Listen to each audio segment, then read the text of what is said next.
Ingram Smith, Bud Elliott, back again for another episode of the Nolecast. Bud, as always, we'll thank our friends in New Iberia, Louisiana, and Napa Valley, California. New Iberia, Louisiana's Louisiana hot sauce.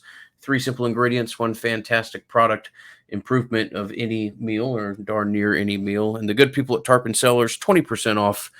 Go ahead and get moving on your holiday gifts in general. That's just a general piece of knowledge from old Uncle Ingram. And if you want to consider going ahead and grabbing a bottle of Tarpon Cellars, there's no better holiday gift than that. So, tarponcellars.com, coupon code NOLECAST, 20% off. Do it and do it sooner than later. So, with that, Bud, let's I thought jump into about you this today, by the UNC. way. Yep. With that tip, a buddy of mine was trying to ship some stuff, and he said normally it costs him this time of year about $2,300, and he was offering $15,000 to ship it, and there were still no takers. It's a tough world out there in the Yeah, man. logistics scene. Import export is not. Yeah. You want to go ahead Not and easy get right your now. products now. So that's again just a friendly suggestion off or out of the gates here on the Nolecast. So, Bud, interesting game and set of teams that we have to try to preview here. Florida State has been, they've been the team that they've been, but they've been a little bit erratic, and UNC is kind of the definition of erratic so far as a program with tons of hope, optimism, and a thought that they could really be the class of the Coastal, if not the conference. And in many ways, I don't want to say that was totally dashed in week one, but certainly thrown for a pretty big loop. And then a really strange game in Atlanta 2 weeks ago. UNC comes out of the gate looking like a really nice team, and ends up really getting run off the field in the final 10 minutes of the game or so, kind of a surprise loss to Georgia Tech. So a 3-2 UNC game or UNC team that is very talented, but at the same time has its holes and is not the easiest team to predict either. So tonight's show will be an interesting one. It will. I do not have a ton of confidence in like my game prediction here. I didn't put anything in the Buds Bets column yet for this. I'll probably be watching it for live wagering purposes. The line on this I think is what 17-ish right now, maybe 18 depending on where you look. And so I can tell you some things that I'm fairly confident with UNC. First, I think their offense is actually better than it has looked so far.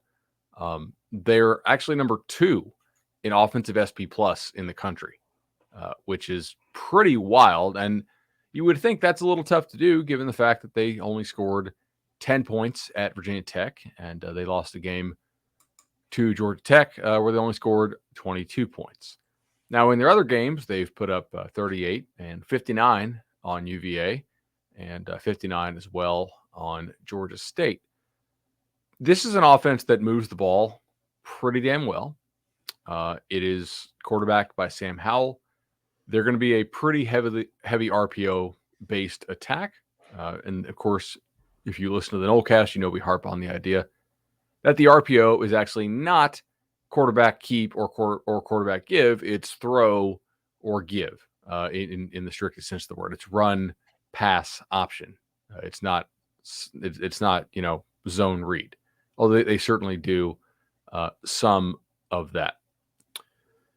It's an offense that's going to operate at tempo, maybe not an insane tempo, but certainly they will go quickly when they get first downs.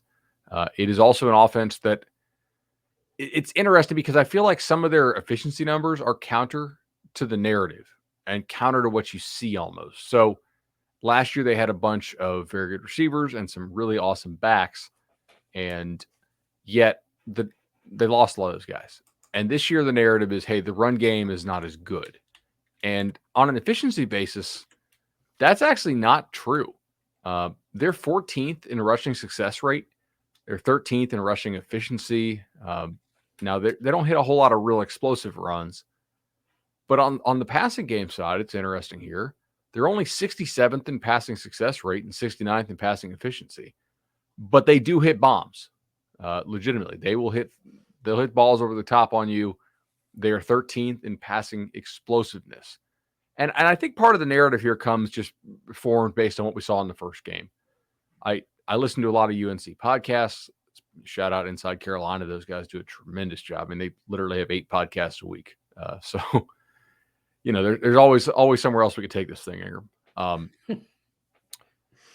But my thought was this UNC team, if it was going to take the next step, I wasn't really worried about the running backs that much, but I was thinking, okay, the offensive line has to somehow take a step forward. And it really hasn't necessarily. And the defensive line is going to have to grow up and arrive potentially a year early because they have some studs over there. And we'll talk about that. But their run game early in the year was not very good. And since then, they've actually involved Sam Howell quite a bit more running the football, which has helped them. They've probably had to run him more than they've wanted to, but the reward has been strong. He's run the ball extremely well for them. And yet this has kind of been a bit of a feast or famine offense, right? You've played 3 defenses that are just flat out bad, I think. I mean, Duke's defense is bad. Virginia's defense is like really bad. It's actually rated worse than FSU's defense somehow. So they put 59 on UVA. And then Georgia State's defense is very bad. And I think that was the last game that Georgia State had all the COVID stuff. So A, it's Georgia State. B, it's Georgia State who wants to push tempo. And then C, COVID. But this is still an offense that you really have to fear. I know you went back and watched the Georgia Tech game. What did you notice in that? Really, it was a game that UNC looked like they had the chance to almost put an early knockout on them. I mean, they come out, they are super explosive on defense. They block a punt, which, by the way, label me. I know this in the special teams part of the preview, but if you go back and watch the last punt against Syracuse, we flirt with getting that blocked, and UNC will try to block one. So, maybe be cute and have them kick left-handed or left-footed, right-footed, whatever. Let me go ahead and let you know that that's something you need to have an eye on. They wore down a little bit. It's look, they've only played 5 games, and it's real easy to say something like this, but their 3 games at home have been against worse competition, but they've been a much better team at home than they have in the road. They weren't playing at Bobby Dodd. They were playing in the Dome, meaning the Mercedes-Benz Stadium here in Atlanta. So it wasn't some kind of super competitive atmosphere, fairly close game until the final 8 minutes or so. And then Georgia Tech hits a couple long runs as they kind of sealed the game there. But Carolina looked again like they were about to land an early knockout blow. Tech stayed in. Tech kind of chipped away at them. And I don't want to say Carolina quit, but it was kind of a game where everything started to click for Georgia Tech, and there wasn't a whole lot of response for Carolina. So while we're talking about this, I will say that Josh Downs, as we talked a little bit about the run game, Josh Downs is probably the best wide receiver Florida State's played Atlanta so far. kid. Metro Atlanta kid, Sewanee, Gwinnett County, North Gwinnett High School, which is a real good program up there. He's the most explosive wide receiver, certainly. Maybe he's the best, maybe he's not. The Wake Forest kid that Florida State did a pretty good job covering is a decent receiver in his own route or in his own right. But kind of a small, kind of a 5'10", 5'11" guy. Maybe if you want to look for a Florida State example, kind of a Lavernius Coles. I don't know if he has world-class speed, but is super explosive and gets to top speed really quickly. He's quick as hell. Yeah, quick as hell. And if you've got linebackers that are just needlessly giving credence to play action on 3rd and 13, he will get a 12-yard reception and turn it into a 40-yard gain. I mean, you do not want to let this guy catch a ball, break the initial tackle, because he's not going to pick up 6 yards. He's got the ability to pick up 26, if not more after that. So Downs is as an explosive player as far as a pass catcher that Florida State's probably seen all year. Yeah, I completely agree with that. I'll just tell you all right now that a couple things. Number one, FSU is a better man-to-man team than it is a zone team. And I want to be able to play man-to-man against North Carolina. However, I'm not really convinced that FSU has the dudes to play man-to-man against North Carolina. So they're in a bit of a catch-22 here. Like, if they could play zone, well, I mean, the thing is, against some of the RPO stuff, if you can run more man and you can run it well, it's a better answer, right? Because you're not putting your backers in the same amount of conflict as you are if you're running zone. But I'm really not confident that FSU can hold up in man-to-man. And so I think it needs to try to die a slow death here, probably, and see if its defensive front which is now down Dennis Briggs, which obviously sucks, can win up front against North Carolina's attack and give yourself some extra help there against Josh Downs. Obviously, Travis Jay is banged up. They got a whole bunch of different guys playing in the secondary. There's no chemistry there right now. I think we've already discussed openly, like it really wouldn't shock us if there's a coaching change at the end of the year for the defensive coordinator position. This could be the game where the dam breaks on the defense. North Carolina absolutely has the chance to frustrate you pretty badly. They are very good in like 3rd and long. They have a knack for making plays there. Their passing down success rate is actually 10th in the country. So even though you think you got them in a long down and distance situation, they end up converting. So that's not great for you at all. Now, I don't want to be very negative, although I guess I could be. I mean, you're a 17.5 point underdog. Yeah, If exactly. we're negative, you're there's for a reason. We're not just sitting here loving this. This is not a great matchup for you. Okay, point blank. I have some personnel concerns as well, but I've had that for the last 2 weeks, and we'll see. If that comes to fruition or not. And I don't mean to be vague, but you just can't. You get people fired if you go about talking about who you're not sure if they're going to play this game. I just will say that that's been a trend for Florida State. For the most part, they've had some of their iffy guys be able to go, some of them not. We'll keep an eye on the depth chart. So I will note a couple things here. First, and this is just nitpicking at it, but there could be something there. North Carolina, for the most part, has played one good defensive line, and that's the Hokies, and they scored 10 points. I mentioned earlier in the show that this offensive line was a key for them taking the next step forward.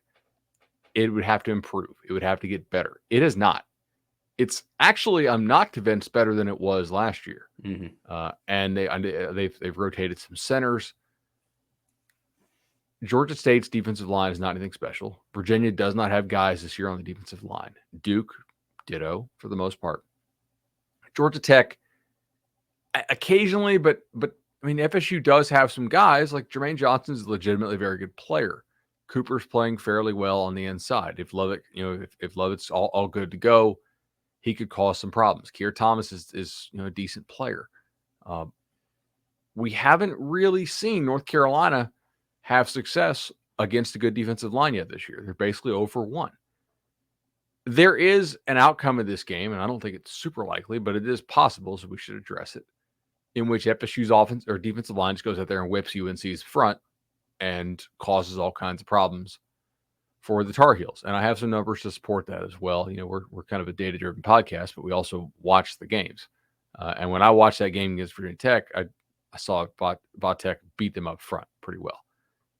So Howell definitely holds the ball for a long time, scrambles around, makes a lot of plays. However, also, they are 124th in sack rate allowed. Sacks are definitely a quarterback stat as well, as we know. So part of that's on Howell, part of that's on the offensive line. Passing down sack rate, 128th. So only 2 teams worse in the country in passing down sack rate allowed. And I don't actually think FSU's not one of them. All right. Yeah, we're up to 114th in that category right now. So, yeah. Although, interestingly, like nobody blitzes FSU at all because there's just no reason to. Not a lot of people blitz North Carolina either. They're actually 95th in blitz percentage faced. So teams are believing that their defensive line can get home against the Tar Heels. And I think that's probably a fair belief. The question is going to be like, can you get them in 3rd and long? Can you actually get them off the field with your defensive line? Can your back end hold up at all? How long can you hide your linebackers? I'm not real confident that you can. I mean, Deloach is somebody who I feel fairly confident in. Lundy and Gaynor and Dix, and just not at all in space. I mean, this is not a good matchup for those guys in space right now. So yeah, that's kind of what I feel for their offense. I will say they do miss their backs from last year, I think, but it's not like Ty Chandler is a bad runner. He's just not quite as good as 2 guys who are almost anybody in the NFL. Almost anybody, but certain Yeah. SEC West school would miss losing those two kids. Missed 2 NFL backs. Yeah. Yeah. So So yeah, it's that's what they have going on there. It is possible. I mean, it's but possible. I mean, Fuller's going to have to coach his butt off. I don't mean to be too oversimplistic. I really feel like you've almost got to knock Sam I Howell agree. out of the game to have a chance. And I know that's it's a real simplistic preview type stuff, but you've got to get to him. You've got to maybe start to make him see ghost or have an ankle, have something. I mean, you're going to have to significantly impact what they can do and have something occur that can kind of mask your back 6 or 7, or depending on how you're lining up. Yeah, Deloach has been okay. Lundy's been okay. Not trying to pick on kids, but everybody else from there on down the linebacker position is really, really quite scary when I watch film. So, And the last team that really could throw the ball that you faced was Wake. I mean, I'm concerned that you gave up as many pass stuff as you did to Louisville because they're not a good throw team. And then even Syracuse threw the ball a little bit on you, and then you couldn't handle Schrader. So I'm kind of down. Like if Lundy's a stock, I'm a little bit selling right now, entering this stretch of games. Unfortunately for him. So always knew there were teams that he matched up better against and teams that he didn't, and that's just the way the guy's built. So it's a good way to put that. Not a whole lot you can say otherwise. So, definitely. All right. Before we flip it over to what it looks like when Florida State has the ball, we'll let you brag on Chad and Shannon, a dynamic duo, if there ever was one in the home loan space, and people that we've been ever so fortunate to work with as long as we have. That's right. The legendary team at Hamilton Home Loans just absolutely killing it out there. Yet another home loan this week. 84. What are we at? Like 210, 220? 844 FSU loan. Just racking up the stats. Their scouting report every week is just awesome, right? It's track record, it's customer service, it's that personal touch, great rates, and just customer service throughout the process. Getting a home loan is not fun. Getting a home is. That's a cool part. Like nobody's like, yeah, I really am excited about the mortgage process. No, that's not a thing. But like they make the process easier for you, and we absolutely love them for it. Proud sponsors of the Nolecast, and we thank them for that 844 FSU loan. Of course, tell them we sent you. Should we discuss the North Carolina defense? Yeah, I guess we probably need to. Interesting unit, talented. I like kind of what they do with their linebackers at time. They'll be Jay Bateman's a good coordinator. I think be creative in how they test your pass pickups, particularly come up with some creative stuff on the inside. So I guess in theory, if you wanted to test one part of your line, you would somewhat rather have them test that than the tackle who is giving it all he can, but can't really move his feet right now. So yeah, they do some nice stuff. It's a decent defense to watch. Some decent personnel. I mean, when you watch tape, you can tell Carolina's stacked a couple pretty decent classes together. They've got some nice athletes on that side of the ball. They have. It's interesting to me here. There's a lot of underlying metrics that I like about this defense, and then a couple that make me say, "Damn, if I'm a North Carolina fan, this has got to be a frustrating thing for me to watch." Right. So to start, they do a pretty good job of limiting explosive runs. That's not a great sign for FSU, right? They're 43rd in the country in limiting explosiveness. That's top third-ish of the sport. But they will allow you to run the football on them some. And some teams have been able to play some keep away. Certainly we saw Vatek do that in the opening week. Now, on the passing side, they are much better on a down-to-down basis as far as like taking away success rate. But they have been leaky in the back end. That's not a good thing. You never want to be leaky in the back end in any area. And defense is certainly one of those things you don't want to be leaky in the back end with. They're 101st in passing explosiveness allowed. It's not like they've played a ton of good passing teams, and part of that also comes on passing downs. This has got to be infuriating. North Carolina does a pretty good job on getting off the field on third down. But when they don't get off the field on third down, it seems like it's an 80-yard bomb that they've given up, right? I mean, they're They're 14th in passing down success rate and 96th in passing down explosiveness allowed. So when things go wrong for them on passing downs, they go real wrong. And that is something that maybe plays into FSU's hands if they can succeed on passing downs. We know passing downs for this FSU team are kind of a dead down anyway. But not always. I mean, FSU's hit some bombs this year on passing downs. It's been interesting.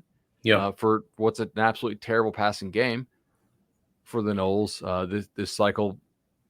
Some important names to know for North Carolina along the defensive line. They have some dudes here. I will say linebacker Jeremiah Gummel is like really active. He's got 14 solos, 6 assists so far, 20 total tackles. Decent job of creating some havoc. The guy I think is the next stud on their defense, though, Tony Grimes is legit. Mm-hmm. The corner they had, he actually enrolled early last year. He skipped his senior year of high school. He's already very good. We talked about how all these teams can play man against FSU, and North Carolina absolutely can play man-to-man if they want to against the Seminoles. So, that's not something that you love to see because there's nobody on this offense that scares them in man-to-man. I don't think, at least. Linebackers are very, very good. It wouldn't shock me if FSU struggles with this defensive line, which has been okay but not great at times. So Hasik's a pretty nice player for them. He actually missed the game against FSU last year, and I thought that was one of the keys to FSU winning. Their nose guard. He's a good move player. They like to kind of shift him around in formation some, but he's a nice player for them. Murphy has been a real good player. Tamon Fox is a top pressure guy for those dudes. They have some guys. The defense has not been quite as good as they wanted it to be, but I'm not really sure that FSU, given their injury situation along the offensive line, quarterback, and just the total lack of talent at receiver, is in a great position to take advantage of this. Yeah, that is my concern, that some of their weaknesses, I just don't know that Florida State's going to be able to take advantage of them. I don't know that they're going to be able to get long enough developing plays to kind of test that back end that we were just talking about. Yeah, and you're right. I mean, the Grimes kid, for those of you who aren't familiar, it was a consensus top 5-star prospect, rated the number 1 cornerback by most people in the country. And 6'1", 200 pounds, a guy that as soon as you'll see, you're like, yeah, it's a different looking athlete. That's a guy that's going to stand out. They've done some really nice pieces. Carolina's done a much better job of getting themselves back into some of the real pockets of talent that they have to recruit from. By that, I mean some of the areas in southeastern Virginia, Virginia Beach, and then doing real well in state. They have. So it's a nice roster, has some flaws on it. I just don't know that Florida State's going to be able to be in a place to draw up or execute too many concepts that really puts pressures on the flaws that this defense has. I agree with you on that. You want to get some questions here, or you want to go predictions? What do you want to do? Let's do predictions just to go ahead and have it be a little bit more clean before we move to the listener questions. But I'll let you fire first here. All right, I'll go. The one thing that I'm interested in is, like, Norvell's a guy who plays to win the game, right? We know that when you play to win the game, it takes all those outcomes that are kind of in the middle of the distribution, right? Where you lose by 7, by 14, by 21, and it kind of expands it, right? It increases your chance of winning the game, but it also increases your chance of really getting blown out. Does Mike Norvell go more image management in this game following a win? Like, if it starts to get away from him, does he continue to try to win the game? Because there is an optimal way to play the game if you're trying to win, and that optimal way is to continue to go for it. However, that also increases your chance of getting blown out. So it's weird. It's like this thing that increases your chance of winning, but also increases your chance of losing bigger. It just decreases your chance of losing like small and medium. So that is kind of like, if they punt the ball, and just try to milk clock and that type of thing, I could see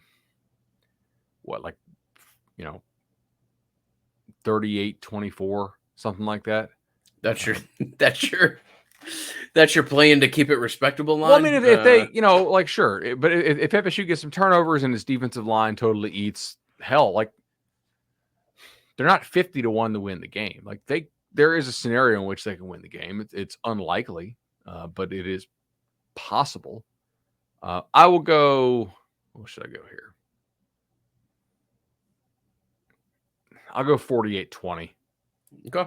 I'm not real confident in this, but then that's a dumb prediction. Like this is why I'm not betting this, because I feel like there's a lot of unknowns on both sides. UNC has some health issues on its offensive line. I do think FSU's defensive line is good. Give me 42-20. Okay. 35-16, somewhere in that area. I just don't think this is just one of these games that I've got a question about how you score points, really. And we'll see what the personnel looks like, and every week it changes a little bit, and hopefully Florida State will be able to put as best a foot forward. But I never loved this matchup in general, and think that you'll have a hard time having some of the similar production that you've had recently, at least with Jordan in there at quarterback. Yeah, I think that's likely true. I forgot who it was, but on Twitter somebody shared some really good stats as far as FSU, like how often they score a touchdown when Jordan's at quarterback and how often they score when everybody else is. And Jordan's rate is like 3 or 4x everybody else. But the thing is Jordan healthy? You know what I mean? Like he took some shots in the game last week. We'll see. We'll see. Corey Clark, if that was you, I'll give you credit. If it wasn't, I'm sorry for misattributing that. What did he what do we misattribute? Oh no, I thought I saw Corey tweet that out, but I may just be giving. Oh no, somebody tweeted it at credit. me. It was, okay. It was a stat today. Good deal. Well, Corey, I gave you all kind of pub, so there you go.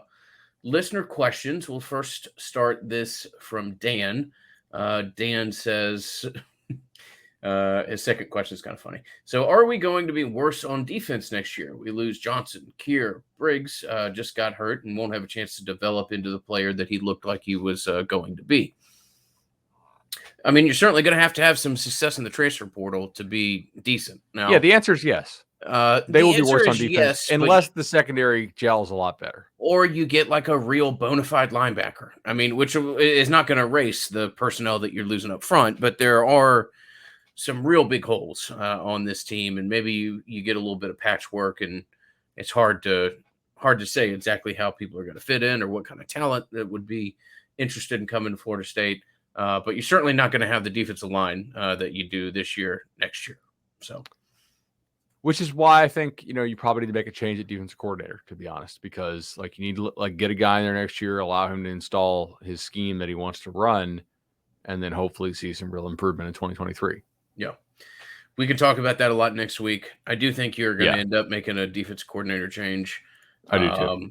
I've got a pretty good amount of empathy for your defensive coordinator at the same time. I mean, this is I'm not sure how much some of those guys care.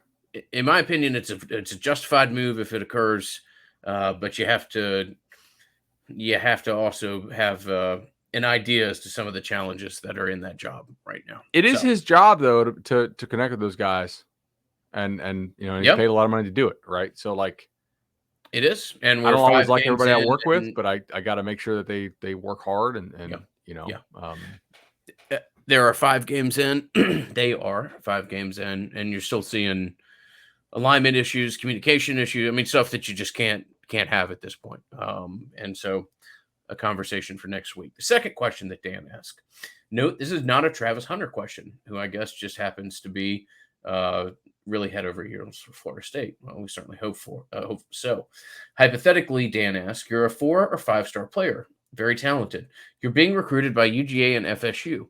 From a business perspective, why in the heck, slightly edited, would you actually choose Florida State right now? Dan, you would choose Florida State, and it's not a Travis Hunter question, but you would choose Florida State if you want to start immediately. If you want to look at what both Miami and Florida State's best defensive players this year are probably kids that transferred off that Georgia roster, just to give you an idea as to how talented that side of the ball for him is. So yeah, if you want a chance to start immediately, if you do have an interest in, not just going to the school that's doing nothing but nailing top 3 recruiting classes year after year after year, and you want to be a little bit of a change agent, then yeah, that's how you do that. And hopefully, with you being that change agent, you happen to have some of these business possibilities open up. But you're not. Florida State is not going to win I guess what previously has been a bag for bag, or in the future will be an NIL versus NIL program battle with Georgia right now. It's just two different teams speaking a very different recruiting language. I agree with you on that. It's going to be a different kind of kid, right? Somebody who is self-motivated, believes that he's going to go to the league regardless, wants to be part of a rebuild, like LaMarcus Joyner, right? Like Jeff Luck. Now, granted, Luck didn't go to the league. Joyner obviously did. Playing time and exposure matter a whole lot, both for getting the league, but also for your name, image, and likeness. If you happen to be the son of an all-time great at the school, obviously your name, image, and likeness value is going to be a lot more. And I'm sure that's being pitched, right? Like that's exactly the pitch I hope so. that I would use to they're Marvin able to Jones. follow through on that pitch too. But I yeah, have no doubt they will on that one. I think there's enough people out there who really grew up loving Senior that it's true. that would like his value. I think clearly at FSU is much greater than anywhere else. NIL wise, talking to a guy with a picture of Senior on his wall right now, so you are absolutely right about that. But like I think the main thing is just somebody's going to be a self starter and somebody who cares about playing early and developing early. And your point about look, the best player in Miami's defense, best player in FSU's defense were both from Georgia. Hell, the best player in Ole Miss defense is probably Otis Reese. He's a Georgia transfer. Is Brenton Cox the best player on Florida's defense? Because he's a Georgia transfer. Thanks, Kirby. Thanks. Yeah, that's funny. Send it to Kirby. Yeah. All right, what about Mason's question here? He asks, hey, instead of focusing on the shortfalls, let's have fun and focus on Miami's. How should we react to Miami's disappointing start to the season and its impact on recruiting, the FSU game, and where does Manny stand with job security? Well, I think everybody needs to come to the sad realization that all of Miami's problems have been fixed, Bud, because they had the much vaunted player-only meeting. Oh, did they? I believe it was today. Brought upon after a supposedly, this is coming from Miami media, supposedly a pretty decent, some decent hands were thrown at practice amongst the squad. So they got it all hashed out in the, much vaunted player-only meeting, and I'm sure Miami will be nothing but up from here on out. But yeah, it's a mess. I mean, it's hard to laugh at a program when you're 1-4 and you lost to Jacksonville State. But people at Florida State didn't think they were going to be good this year. Miami was telling a very different story. That's exactly right. That is exactly right. So the weird thing, I actually dug into this a little bit on Cover 3. Miami's having a bit of like a youth movement right now. Like they're playing a whole lot of their freshmen. I'm actually surprised at how many of their freshmen are seeing the field early for them. I don't know if that means like the guys they signed in 19 and 20 just haven't been developed or whatever.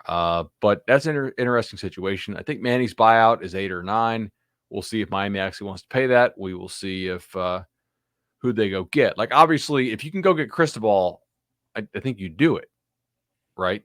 And there's some reason to think that Cristobal may have more interest in that job than that job would suggest. Okay, well then his brother's a cop down there in Miami. His whole family's still down there in Miami. I know he does. Like I listen to Bruce Feldman talk about this. Like he does have like real feelings for the city and the U and whatnot.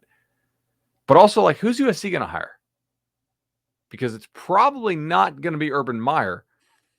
After what happened this week, if Urban Meyer was too much for the USC president back in the day, as I think Carol Folt was reported to, who was the USC president, was reported to have thought. Cristobal's already shown he can recruit the West Coast at an elite level, and things aren't great right now at that Oregon program internally. So it wouldn't shock me to see him leave there. Does he pick Miami or does he pick USC? If you pick USC, you kind of know what the deal is. And for the most part, if you do it right, you're going to have right of first refusal on all the kids west of the Rockies who you want. And we've seen what USC looks like when it has that. Miami also has elite potential, but I think it's a more challenging job, even though it's in a more talented city. They're both super talented, obviously. But I think people have come in and recruit Miami more recently. I don't think Diaz is a bad coach, to be honest. Like, they just had some stuff go wrong with them this year. I'm sure some of their player development has been lacking in some areas, but look, they were banking on King coming back healthy, and doesn't look like the same guy. Not nearly as explosive. Jaron Williams hasn't played to their standard. They've had a couple offensive linemen go down, and the backups that they thought they had weren't that good. I think the secondary, for the most part, has been okay. They didn't like their linebackers that much, and then they had Keontae Smith go down. That hurt them. Obviously, against Michigan State. And then I think on the defensive line, this is an area of interest to me. They have not replaced the guys they had on the defensive line. Like, the transfers they took didn't hit, and the guys they recruited just aren't ready to make an impact there. So they don't have the difference makers who can be erasers on that defensive line right now. You saw it with Michigan State, right? I mean, Miami is dead last in the nation in tackling right now, like as far as like missed tackle percentage. Mm-hmm. I'm not saying Manny Diaz defenses are always great at tackling, but that is certainly a concern. But it's not helping them recruit for sure. Like, I guarantee you, FSU is not as worried about Miami for Wesley Besaint as they are like West Virginia or Penn State. Yeah, and I don't think they're worried about losing Daughtry to Miami now. Mm-hmm. Yeah, that helps. That helps, certainly. Definitely does. Yeah, it's just you almost would have liked for Manny to have kept it together a little bit more, and maybe he'll get another year. I personally don't put a lot of stock into the crystal ball talk, but maybe I'll be proven wrong on that. I just think when you're that far away or been away from an institution for that long, and you've had success, granted, you've had to go and recruit at distance, but you've had a success with a program that has almost a unlimited access to resources, that you would have a little bit of a concern about going back and taking that Miami job in today's current college football climate. But, somebody who's there, who's got deep emotions through the U, maybe he takes that job. I, for one, would be very surprised. Austin says, on a more enjoyable note, because Lord, it must be hard for you both to run a podcast during this period of Florida State football. What is it about this season that has had the most positive takeaway? I'll give you a guy on both sides of the ball. So Darius Washington, right? Kind of proof of concept, comes back from injury, looks good, developing as a piece you can kind of build around on the offensive line. I think he's looked good, and he's not a guy who I think is going to go pro early or anything like that, right? Like, he's not a surefire NFL player, but like a decent college player. It's nice to have one of those on the offensive line. To be very blunt here, them still finding ways to score points with this group is encouraging in the long term, I think, for the offensive staff. Although certainly some of their offensive transfers they took have not worked out nearly as well as their defensive transfers have. And then defensively, I hope I don't steal yours, but like Deloach has been a nice surprise, I guess, that he actually developed. So yeah, that was good. It's interesting because, like, I don't think that Marv is doing a bad job of coaching his backers for the most part. The questions about him are all just, can he recruit at all?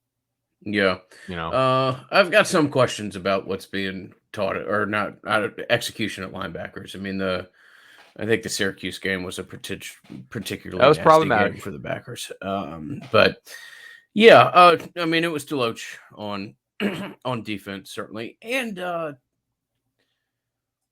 just the defensive line in particular. I mean, I know that I don't want to say people are eager to get rid of Odell. That would be a falsehood. But I know that there's people that are out there that realize that, you'll have a new defensive tackle coach at some point in the near future. Odell does a really good job with that group, man, and it's very consistent. And he takes pieces, turns them into good football players. And man, losing Briggs sucks. I'll just echo what you said. That's a really unfortunate situation. We've said that for 2 podcasts in a row.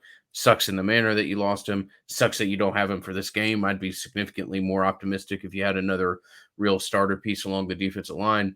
Um, so credit to Odell for continuing to turn out really good interior guys, and Deloach being the player that people thought he could be last year. And credit to him, didn't have the year that he wanted to, stuck with it. A lot of other people would have hit the portal. He hit the weight room, tried to get as big as possible with that frame, and has turned into a pretty decent linebacker. Agreed on that. Okay. Let's go ahead and we got a couple more here, and we'll save some of these for the bye week, I guess. Matt wants to know about, like, is there anybody FSU can negatively recruit? I think we covered part of that, like if they wanted to, in the Miami section, right? Consistency of message. I don't think there's anybody that FSU was telling was going to be a good team this year. Miami probably was pitching they're going to be pretty good. So if you wanted to, you could say, like, hey, like, this was not going to be our year, and you guys knew that, right? Like, this was supposed to be their year, and it's not. It ain't happening. Do fully committed recruits ever get sent on missions to other recruiting events as moles to try and get other recruits? Any recent significant or hilarious examples? I've heard of this happening. We've all heard of stories, I think, of like kids going and then like trying to recruit somebody else. For the most part, I don't think staffs are trying to do this. They don't want to waste a kid's time. Not that it never happens. I'm sure when a kid goes to another recruiting event that the staff wants to talk to him to see kind of what happened there and what people are saying and whatnot. They're going to be curious. But I don't think that happens quite as much as people think. Yeah, it happens a lot more on the message boards than it does in reality. Yes. Now, there occasionally it'll happen. I know, like 20 years ago, Florida State sent a kid that was committed to Florida home halfway through his visit because it was pretty obvious what he was doing. But I just had to think of something that happened 2 decades ago. I think there was a story in the 2012 class somewhere in that area. So, hey, maybe once every 10 to 12 years is if we're looking for a Haley's Comet type of pattern here. But yeah, again, this is something that's fun to talk about on message boards late on a Saturday night after a couple guys have had brown liquor. But again, bantered about far more frequently than actually happens, in my opinion. Absolutely. We got a couple more here. Bobby wants to know, hey, any parallels to Mac Brown's 2019 UNC team in this roster? They went 6-6 and had close games all season. Lost App State by a field goal and then played number 1 Clemson the next week, losing on a failed 2-point conversion. I remember a lot of people saying it was just a young team ready to take the next step in 2020 and just had to figure out how to finish and win games. Oh, man, I hate these questions that set me up to be negative. I don't think this team is anywhere close to taking a step, right? I don't think they're going to be much better next year.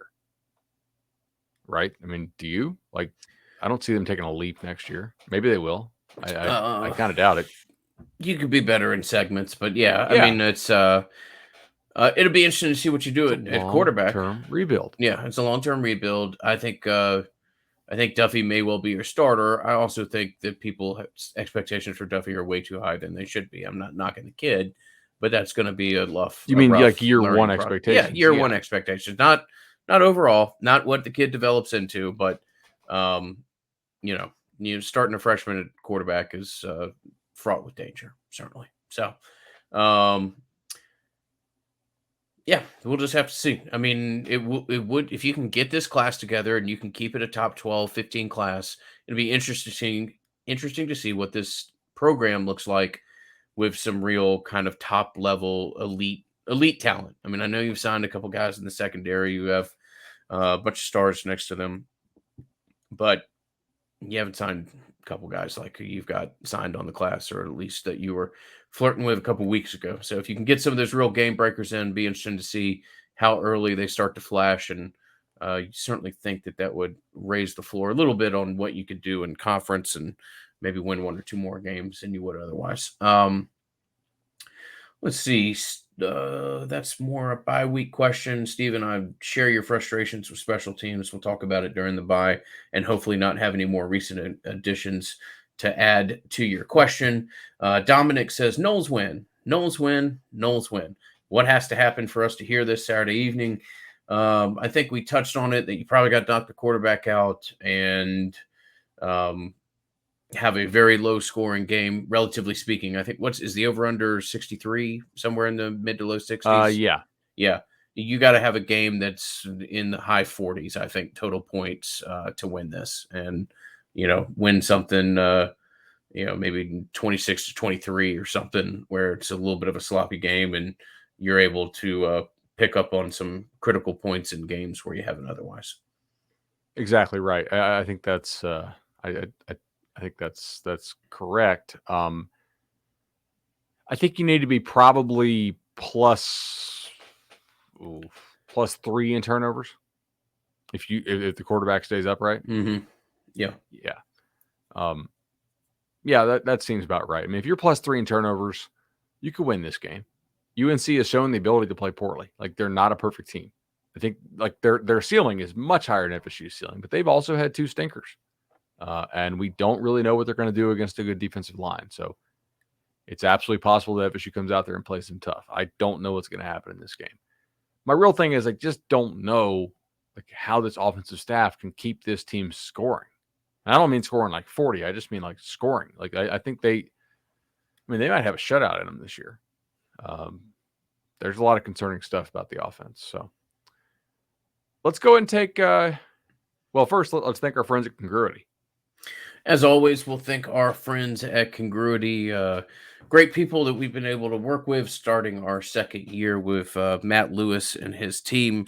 For most people who will find Congruity from listening to this ad, it will be for a need for payroll or something similar to that. So if you're a decision maker in a business or report to one and you guys are exploring your payroll options, certainly encourage you to reach out to Matt and his team. Matt's been a great guy for us to work with and has been fantastic for the other Nolecast listeners that have since chosen to partner with him.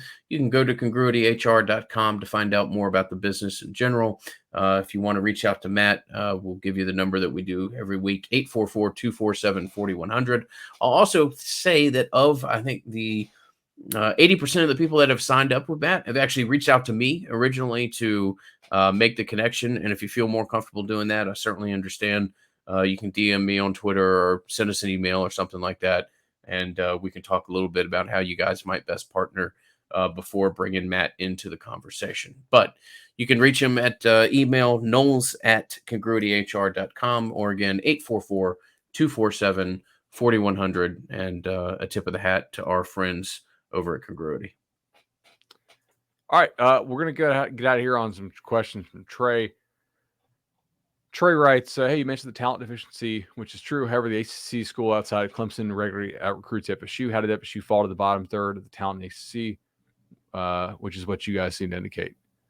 Well, I think a lot of it, honestly, guys, is the attrition that they've suffered from having 2 short season classes and a COVID class in a 4-year span. We know the bust rate on those short season classes is astronomical. And the COVID class, I'm not real convinced that they nailed, obviously, right? Because it's a COVID class, kind of a crapshoot. And that's basically, A, their hit rate's not very good. B, because of all the washouts, when they miss on a kid, the person they end up having to play probably really stinks. And we're seeing that in a lot of cases where guys are just not good enough. You also have a major developmental deficit at this school right now because of all the turnover. I mean, I'm not saying it was the wrong decision to fire Willie. I've been consistent on this, right? I understand why they did it. I think they were justified in doing it. However, they don't get to avoid the consequences of their actions and their decisions. And their decisions nuked this roster. It's not Mike's fault or Willie's fault. It's the administration's fault that they screwed up this roster, and they have to deal with it because they made the decision to pull the plug. They said, hey, we're willing to deal with a couple really down years here post firing Willie, potentially, because we're really worried about the direction of the program under Willie. That's what it is to me. Like I assume they knew that at the time because we talked about this on the show every single time that we debated this. right? I don't Guys, know this is who going to they screw you up. is. I probably could have gone without your athletic director saying, or your acting athletic director saying that 6-6 isn't good enough at Florida State if you knew you're committing to a full rebuild. But yeah, everything that you just said, and I do think the lack of continuity in the strength and conditioning program has Sure. significantly hindered development. Florida State. Does not look like and look, it's Occam's razor here, in my opinion. Storms is a really good strength and conditioning coach. I don't think Think that's he your is. problem. I'm fairly confident in that. Memphis seemed to do a pretty nice job under him. Yeah, So he's good a good track strength and record. conditioning coach based off his record. Florida State has to continue to do some real work in the weight room. The roster's got some pieces that need to be more developed. Have been in the program 3/4 years. No. Yeah, and like those guys aren't going to get developed at this point, right? Like they need to take the time with the guys who are in year 1, year 2. Yeah. Maybe a couple of year 3, year 4 will take a jump. We'll see. That's why it's a long-term rebuild. It is. Like they're not going to be much better next year, I don't think, right? Yeah. Like maybe 24 they'll be a good team. I find myself yelling at the TV that Florida State should run the ball more, given the fact that we really can't pass and most talent we have on those in the running back group. Am I wrong in this position? Does the screen game make up for it for the other runs? I would hope that would be more prevalent.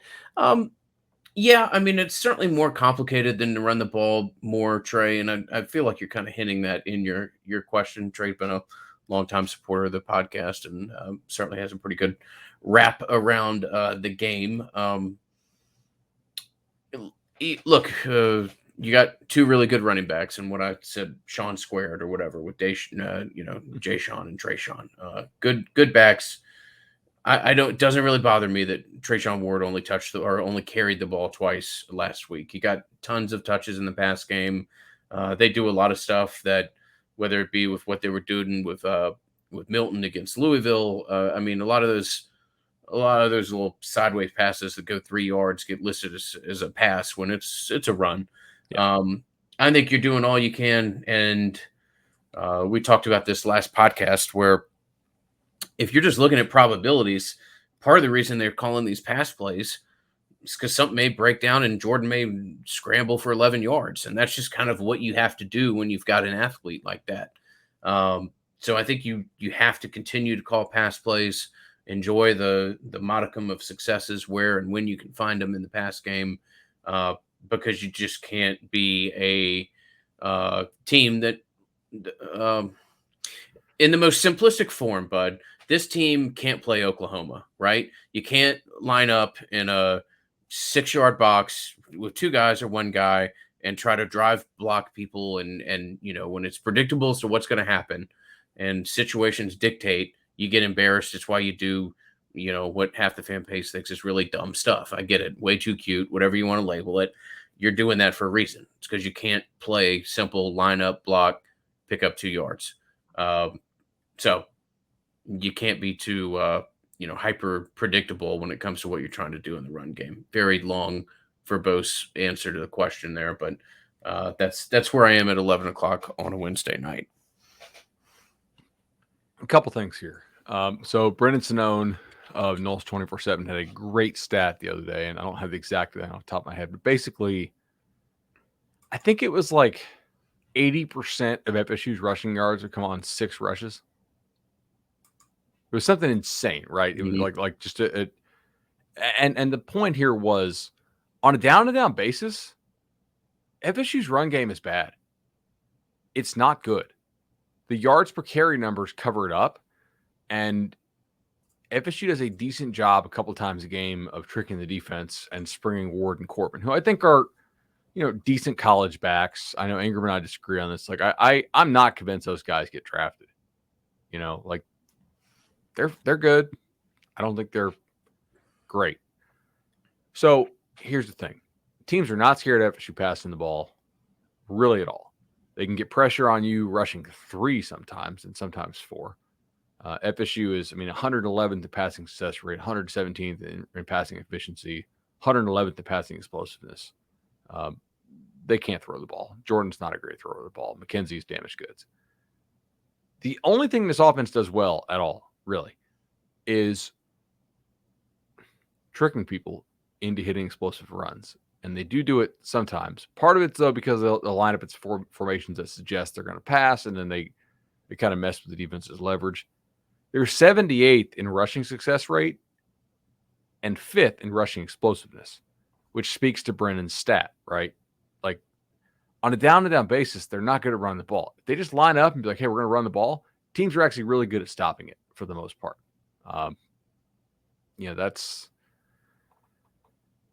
That is what it is there. They physically, if FSU's like, hey, we're going to run it, teams are like, all right, cool, we're going to whip you at the line of scrimmage. And we're not going to face any repercussions based on the receivers you have right now. Trey also asks, what percentage chance would you put on Fuller being the defensive coordinator next season? You want to Price is Right this? I mean, it sucks. Like, obviously, I think the guy's going to lose his job. Yeah. 10? I'm a little bit more, I would say high. I'd say somewhere between 22 and 28%. Okay. So you're definitely higher than I am on that. I don't think it's a fait accompli, but I think it's probably what's going to end up happening. I mean, look, if Norvell can delay it a year, typically you get to fire your coordinators before you get fired yourself, right? If we're being frank about this thing. So. Yeah, absolutely. Absolutely. All right. I hesitate to even ask the question as fear of putting the ethos, so please use your discretion. Does Travis Hunter really know he holds the fate of Mike Norvell's career success in FSU in his hands? I'm sure he's been told that. I don't think it's wrong. Yeah. The program will be in a tough place to recover with this coaching staff if you don't sign that kid. I mean, period, point blank. I won't sugarcoat it now, and Lord knows, hopefully we don't do any kind of podcast where we talk about that coming to reality. So let's do everything we need to do to make sure that Travis Hunter turns into a Florida State football player. No doubt. All right, man. That's all I got for tonight. All right. Enjoyed it. Preview series are always a little bit of a challenge when you've got a team like this, but particularly when you've got two teams that have a little bit of a erratic streak in them. Looking forward to it. One of us will be with you on Saturday with the Instant Reaction podcast. Here's to it being a Winstant Reaction podcast. But for now, from Bud, myself, all the people behind the scenes who help make the Nolecast possible, certainly thank you for your listenership. If you get a chance to subscribe, give us a 5-star review on Apple Podcast or whatever subscription service or podcast service you may find us on. Know that it's greatly appreciated by myself and Bud. And until Saturday, this has been the Nolecast. Subscribe to the YouTube channel, 5 stars on iTunes. See you guys.